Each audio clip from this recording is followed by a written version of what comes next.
our coalition, Dr. Nicole Redvers, who joins us here today. She is the Director of Indigenous Planetary Health at Western University's Schulich School of Medicine and Dentistry.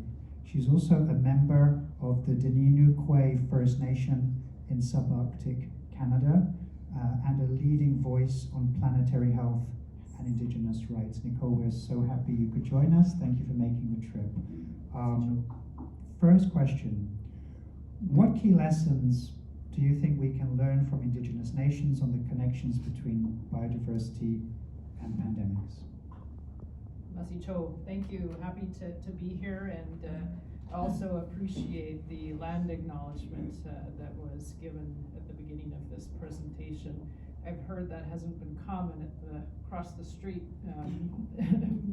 components and presentations, and it's incredibly important to always acknowledge the lands in which we reside, but also in which we are guests to, or in some cases as uninvited guests as well.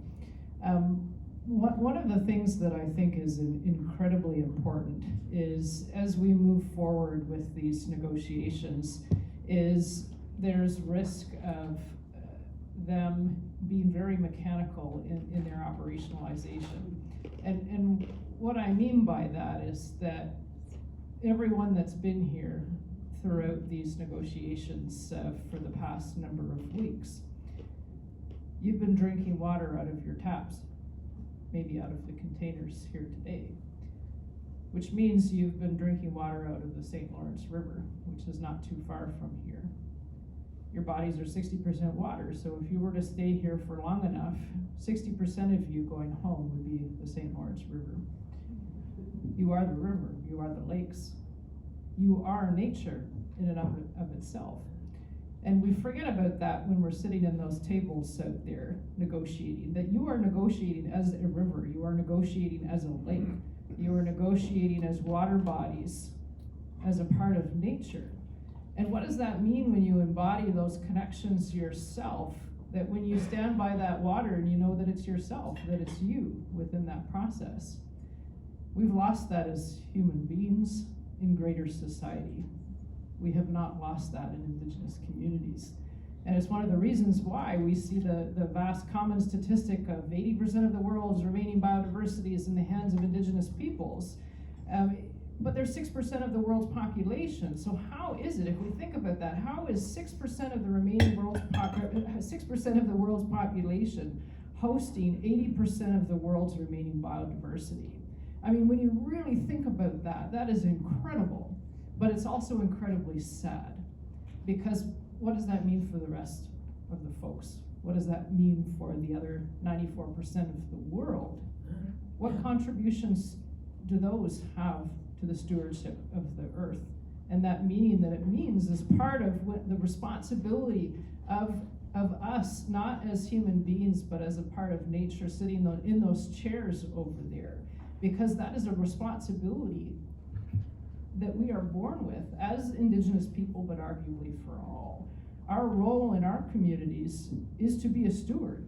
We're here. Our purpose on earth is to steward earth while we're here. That's what we're taught in our communities. We're not here to have fun only, although that's a part of it. We are here to steward Mother Earth. That is our role and responsibility as humans within our life cycles as Indigenous community members. So I think there's a lot of innate lessons and reflections in that as we sit at negotiation tables, that we remember this is not a mechanical process. We are that river that we're talking about. We are that lake that we're talking about. Thank you, Nicole. I think one of the observations that we need to make here, and particularly following what you just said, Indigenous peoples, First Nations, are stewards of 80% of the world's biodiversity, but they are not at the table here in Montreal. Literally not at the table. There are very, very few Indigenous peoples, leaders, representatives invited, welcome, and included in this conversation here. How do we make more space for that? Why is that so important to address? Yeah, it's an incredibly huge problem and frankly a failure on behalf of the global community in my mind, given what I had mentioned about previously. The inclusivity of space, you know, I think is not really a term that I'm fond of, because it's like, okay, we're gonna put another chair at our table.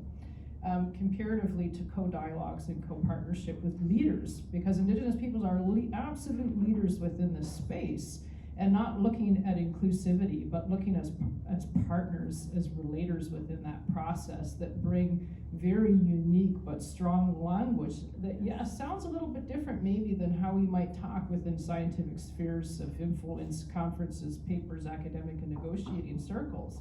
But guaranteed that language, whether it's real or metaphoric, is incredibly powerful to the solutions that we need today. And there's a long, long history of colonization, there's a long history of marginalization, there's a long history of patriarchy, there's a long history of so many things within conservation spaces that we really haven't walked through truth yet to be able to get to a place of reconciliation with Indigenous peoples across this topic, or many topics for that matter. And I think of the words of Dr. Donald Warren, who's a Lakota physician from Pine Ridge Reservation in the United States, and he says, in order to get to true equity, we need to walk through truth.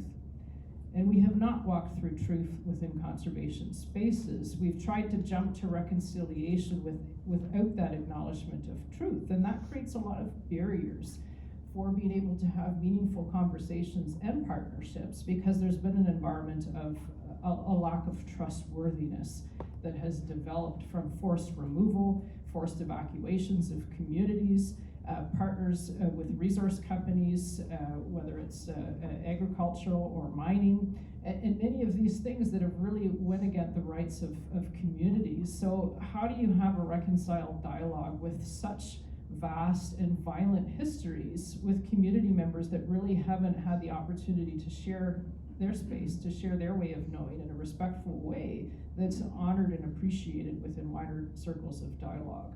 There's a lot of work to be done, but if we don't do it, we are all in trouble. Thank you, Nicole. What you say is so important. I want to pause here and just see if anyone in the room would like to make a question or a comment before we go on to the next panelist here. Does anyone want to come in here with anything? Please. Kate, please. Kate Wall with I4, one of our most important partners. And you need to use a microphone, by the way, otherwise we won't pick it up on the recording. So there's one here. Thank you. And turn on. All right, well, I just want to thank you, Nicole, for what you said touched me so deeply.